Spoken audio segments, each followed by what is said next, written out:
आज इस वीडियो में हम बात करने वाले हैं हेडफोन्स के बारे में। मैं आपको बहुत ही इंटरेस्टिंग फैक्ट्स बताऊंगा हेडफोन की हिस्ट्री से रिलेटेड। अभी आपने देखा होगा ब्लूटूथ हेडफोन्स आते हैं, पोर्टेबल हेडफोन्स आते हैं, फोल्ड हो जाते हैं, आराम से कहीं भी लगाओ सुनो, वायरलेस हैं, वायर वाले हैं। मतलब जो हेडफोन है ये बहुत ही पोर्टेबल चीज़ हो गई है।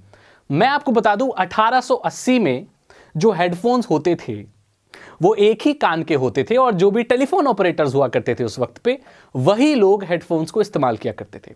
वहां पर बोलने के लिए एक अलग से मशीन होती थी। आपने देखा होगा अभी जो हमारे पास हेडफोन होते हैं वो दोनों कान के होते हैं, लेकिन पहले ऐसा नहीं हुआ करता था। पहले एक कान का हेडफोन हुआ करता था और उसमें से एक और मशीन होती थी जो कंधे पर लगती थी, जो 3 से 9 किलो तक की होती थी और वो आवाज हमारी लेती थी और वो ऐसे एक लगता था चोंगा जैसा कान में। और हेडफोन्स जो थे वो बिल्कुल पोर्टेबल चीज़ नहीं हुआ करती थी, इतना भारी हुआ करता था सबसे पहले हेडफोन्स। ये बात है 1880 की और ये सिर्फ टेलीकॉम ऑपरेटर्स या जो टेलीकॉम एक्सचेंज या टेलीफोन एक्सचेंज वाले जो लोग होते थे जो इधर से उधर कॉल मिलाते थे। पहले ऐसा नहीं होता था कि डायरेक्ट किसी का भी नंबर मिला दो वो डायरेक्ट उसी को लग जाता था। पहले जो कॉल होती थी वो टेलीफोन एक्सचेंज में जाती थी, फिर उनको बोला जाता था कि हमारी लाइन आप इस नंबर पर कनेक्ट करो। देन वो मैनुअली कनेक्ट करते थे ऐसे वायर्स को और आपकी बात कराते थे। ये बहुत पुरानी बात है और ये इंटरेस्टिंग फैक्ट है। क्या आपको पता है कि हेडफोन्स का जो आविष्कार हुआ था वो पोर्टेबिलिटी के लिए तो बिल्कुल भी नहीं हुआ था। जो पहले हेडफोन्स बने थे वो इसलिए नहीं बने थे कि आप चलते हुए कहीं भी अपने हेडफोन लगा के गाने सुनते रहो, कार में, प्लेन में, कहीं पर भी इस्तेमाल कर सको।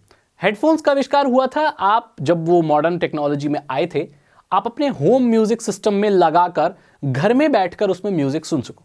पहले क्या होता था, जो म्यूजिक सिस्टम्स आते थे इतने बड़े बड़े हुआ करते थे और उसमें आप प्लग लगाइए, अपना इतना मोटा पिन होती थी, उसको लगाइए और घर में बैठ के हेडफोन से गाने सुनिए। ये उन लोगों के लिए हुआ करता था जो गाना सुनना चाहते हैं और जो बाहर के लोगों को वो गाना नहीं सुनाना चाहते, क्योंकि घर में अगर आपको कोई गाना सुनना है तो ऐसा हो सकता है कि आपके परिवार के दूसरे मेंबर्स को वो गाना पसंद ना हो। तो इस चीज़ के लिए हेडफोन्स घरों में आए थे और वो बिल्कुल भी पोर्टेबल चीज़ नहीं हुआ करते थे। बाद में इस सीन को बिल्कुल चेंज कर दिया गया जब अर्ली 90s में, आपको पता होगा भारत में भी 90 में, 1985 इस वक्त में सोनी का वॉकमैन आया था। जी हाँ, एक छोटा सा कैसेट प्लेयर या गाना सुनने की एक छोटी सी मशीन जो उस जमाने में बहुत ही ज़्यादा ट्रेंडी थी।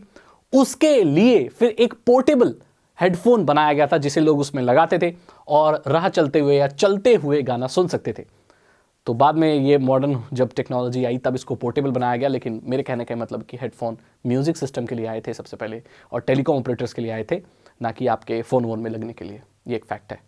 और ये जो पुराने हेडफोन्स हुआ करते थे इनका वजन 2 किलो तक हुआ करता था। जी हाँ, जो होम सिस्टम में लगते थे वो 2 किलो का एक हेडफोन होता था।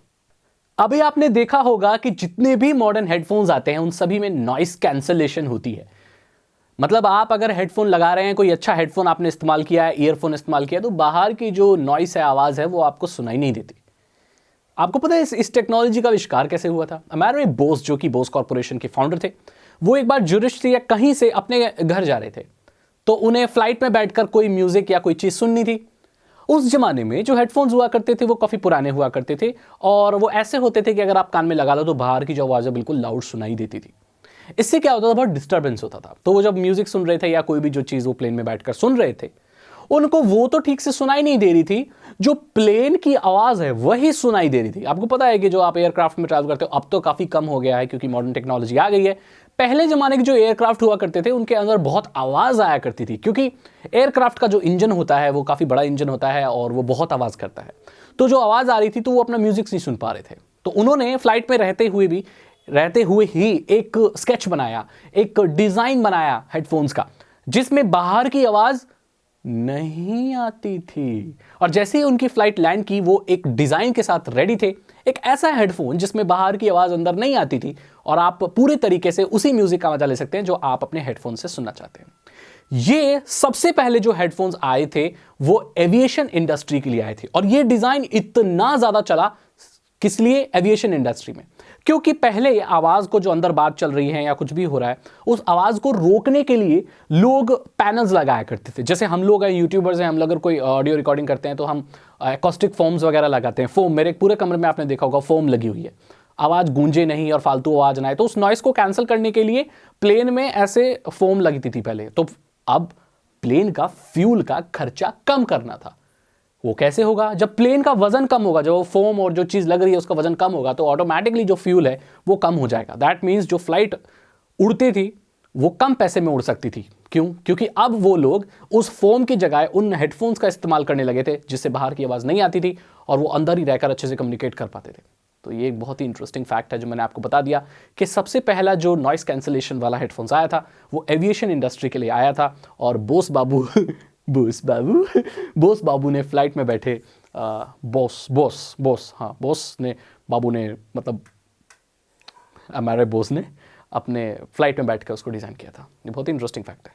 क्या आपको पता है कि अगर आप अपने हेडफोन्स को या ईयरफोन को किसी और के साथ शेयर कर रहे हैं तो आप म्यूजिक तो शेयर कर ही रहे हैं, साथ में आप बैक्टीरिया और जर्म्स भी शेयर कर रहे हैं, क्योंकि आपको पता है कि हमारे कान के अंदर काफ़ी जर्म्स वगैरह हो सकते हैं और वही अगर आप किसी और को दे रहे हैं, वो भी कान में लगा रहा है, तो अब जर्म्स वगैरह ट्रांसफर हो सकते हैं, बैक्टीरिया ट्रांसफर हो सकते हैं और इन्फेक्शन भी हो सकता है। ये बहुत ही इंटरेस्टिंग फैक्ट है। ये इसका मतलब बिल्कुल ऐसा ही है जैसे आप अपनी ईयरबड को इस्तेमाल करो कान को साफ करने के लिए और उसी गंदी ईयरबड से कोई दूसरा इंसान अपने कान को साफ कर ले। इसमें और अपने ईयरफोन्स को किसी दूसरे इंसान से शेयर करने में कोई भी अंतर नहीं है। ये दोनों ही इन्फेक्शन का कारण हो सकते हैं और आपको ऐसा नहीं करना चाहिए। अगर आपको किसी को अपना ईयरफोन देना है तो आप उसे प्रॉपर्ली सैनिटाइज कर लीजिए, साफ कर लीजिए, या अगर आपका ईयरफोन किसी और ने भी इस्तेमाल किया है तो उसे इस्तेमाल करने से आप जरूर पहले साफ कर लें।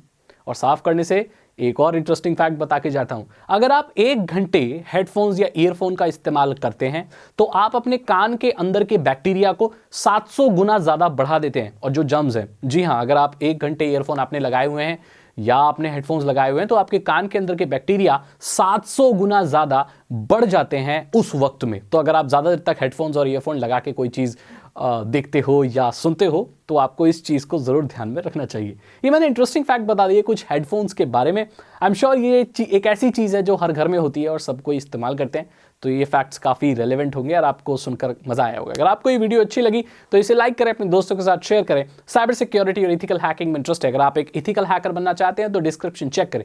299 रुपीज़ के 3 इथिकल हैकिंग कोर्सेज हैं जो आसान भाषा में आपको इथिकल हैकिंग सिखा देंगे। मैं मिलता हूं आपसे अगली वीडियो में। मुझे इंस्टाग्राम पर जरूर फॉलो करें, उसका लिंक आपको डिस्क्रिप्शन में मिल जाएगा। Thank you so much and good bye.